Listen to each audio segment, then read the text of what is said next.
जय हिंद दोस्तों, आप सभी का स्वागत है। आज की वीडियो में हम लोग बात करेंगे कि आरआरबी टेक्नीशियन में कैसे एक प्रश्न बहुत बड़ा चेंजमेंट ला सकता है। आपने देखा होगा एएलपी के एग्जाम में भी, जेई के एग्जाम में भी और जो आरपीएफ के एग्जाम हुए हैं कि किसी शिफ्ट में किसी बच्चे के 5 प्रश्न गलत हैं और उसी शिफ्ट में दूसरे बच्चे के 6 प्रश्न गलत हैं या 4 प्रश्न गलत हैं। और ऐसा क्यों हो रहा है मैं पूरा एक एक प्रूफ के साथ आप लोगों को दिखाऊंगा और यही फर्क आप लोगों को आरआरबी टेक्नीशियन में देखने को मिलेगा और कट ऑफ में आगे पीछे भी कर सकता है, बहुत बड़ा अंतर पड़ेगा।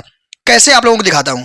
देखिए 18 दिसंबर फर्स्ट शिफ्ट आरआरबी जेई का एग्जाम, जिसका भी आरआरबी जेई का एग्जाम 18 दिसंबर फर्स्ट शिफ्ट में हो वो इस चीज को देख भी सकता है। एक क्वेश्चन है, किसी वस्तु को इसके मूल विक्रय मूल्य के 5/15 पर बेचने पर हितेश को 20% की हानि होती है। यदि वह इसे मूल विक्रय मूल्य के 80% पर बेचता तो लाभ परसेंट क्या होगा। यह प्रश्न पूछा गया था और ये ऑप्शन थे 81.9%, 79.2%, 81.2% और 80.7%। और वहीं पे इसी का जो इंग्लिश वर्जन था वो है बाई सेलिंग एन आर्टिकल 5/14। तो यहाँ पे जो वैल्यू दी है 5/15 दी थी और यहाँ पे दी थी वैल्यू 5/14।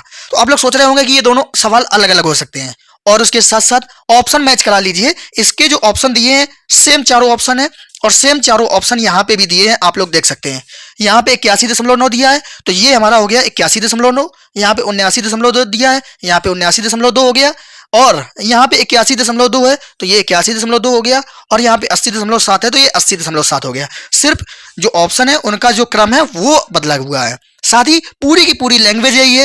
हितेश यहाँ पे भी है, हितेश यहाँ पे है, पूरी सेम एकदम डिक्टो है, पूरा क्वेश्चन सेम है। लेकिन अब रेलवे ने क्या किया है, इस क्वेश्चन को इग्नोर कर दिया है क्योंकि ये हिंदी मीडियम में गलत था और इस क्वेश्चन को इग्नोर नहीं किया है क्योंकि ये इंग्लिश में सही लिखा था। तो फिर क्या किया गया है, जो बच्चों ने अपने एग्जाम की लैंग्वेज हिंदी सिलेक्ट की थी, मान लो इस बच्चे ने अपनी लैंग्वेज हिंदी सिलेक्ट की है तो इस बच्चे का ये वाला जो क्वेश्चन है वो इग्नोर कर दिया गया है। वहीं पे अगर इस बच्चे ने अपनी लैंग्वेज इंग्लिश सिलेक्ट की है, जो एग्जाम मोड होता है आपका, exam mode Hindi English select करते हैं, अगर इस बच्चे ने इंग्लिश सिलेक्ट की है तो ये क्वेश्चन इग्नोर नहीं किया गया क्योंकि इंग्लिश में ये क्वेश्चन राइट था। वहीं पे अगर कोई प्रश्न बंगाली भाषा में गलत है तो जिस भी बच्चे ने बंगाली लैंग्वेज सिलेक्ट की है उसको उसके लिए ये क्वेश्चन इग्नोर कर दिया जाएगा। लेकिन अगर यही क्वेश्चन हिंदी या इंग्लिश कहीं पे भी सही हो रहा है तो उन लोगों का इग्नोर नहीं किया जाएगा। ये रेलवे ने किया है और बहुत सारे बच्चे कमेंट कर रहे थे कि मेरे सेम शिफ्ट में मेरे 5 गलत हैं और सेम शिफ्ट में मेरे दोस्त का 6 गलत है, ऐसे कैसे हो सकता है। तो ये रेलवे ने पहली बार है कि नया नियम लागू किया है। इसके पहले रेलवे के किसी भी एग्जाम में ऐसा देखने को नहीं मिला है और ना ही अभी तक कोई टीचर बता पाया है।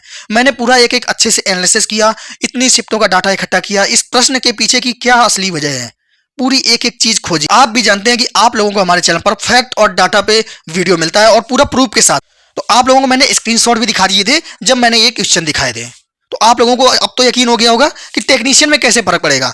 अगर टेक्नीशियन में किसी भी बच्चे का एक प्रश्न हिंदी में गलत है और इंग्लिश में सही है तो जिसने इंग्लिश भाषा सिलेक्ट की है, अगर मान लो इस समय दोनों के 70-70 नंबर थे इस समय प्रेजेंट में, तो इस हिंदी वाला अगर हिंदी में गलत है तो ये तो इग्नोर होगा और जैसे ही एक प्रश्न इग्नोर किया जाएगा इस बच्चे का नंबर बढ़ जाएगा और इस बच्चे का 70 ही रहेगा। इसका मतलब ये बच्चा इससे आगे निकल जाएगा सिर्फ इसी बेस पे, क्योंकि इंग्लिश में सही था तो उसको नंबर नहीं मिला, बंगाली में सही था तो नंबर नहीं मिला। सोचो कितना बड़ा अंतर पैदा करेगा कट ऑफ पे। और अभी तक ये आप लोगों को पूरे यूट्यूब पे किसी ने नहीं बताया होगा और इस प्रश्न का अभी तक किसी को उत्तर भी नहीं पता था। लेकिन हमारे चैनल पर हर एक वो चीज खोजी जाएगी, हर एक वो पॉसिबिलिटी खोजी जाएगी जिससे आपको ज्यादा से ज्यादा जानकारी हो सके। कम से कम आपको ये तो पता चल सके कि हाँ यहाँ पे रेलवे ने क्या ऐसा डिसीजन लिया है और ऐसा क्यों किया है। मुझे भी पहले ऐसा लग रहा था कि हाँ यहाँ पे रेलवे की फॉल्ट है, रेलवे की गलती है, लेकिन ये बहुत अच्छा रूल है कि जिस लैंग्वेज में गलत हो लैंग्वेज वाले बच्चों को वो नंबर दे दिया जाए। क्योंकि अगर आपका इंग्लिश में सही है और आपने इंग्लिश लैंग्वेज सेलेक्ट की है फिर तो आपका कोई इशू नहीं बनता कि आप इस पे क्लेम करो जाके। अगर आपने हिंदी सेलेक्ट की है तो आपका कोई इशू नहीं बनता है अगर हिंदी में प्रश्न सही है तो फिर आप क्यों कहोगे जाके कि भैया इंग्लिश में तुमने गलत दिया था। नहीं कहना चाहिए फिर तो, क्योंकि आपने हिंदी लैंग्वेज सेलेक्ट की है और हिंदी में वो प्रश्न सही है तो फिर आपका क्यों इग्नोर किया जाएगा। ये बहुत अच्छा रूल लगा है। अगर आप लोगों को वीडियो अच्छा लगा हो और आपको लगा हो कि मैंने इस पर मेहनत की है तो वीडियो को लाइक जरूर करना, चैनल को जरूर सब्सक्राइब करना, क्योंकि ऐसे ही इंफॉर्मेटिव वीडियो आप लोगों को आगे भी मिलती रहेगी। तो मिलते हैं हम लोग अगली जानकारी के साथ। जय हिंद।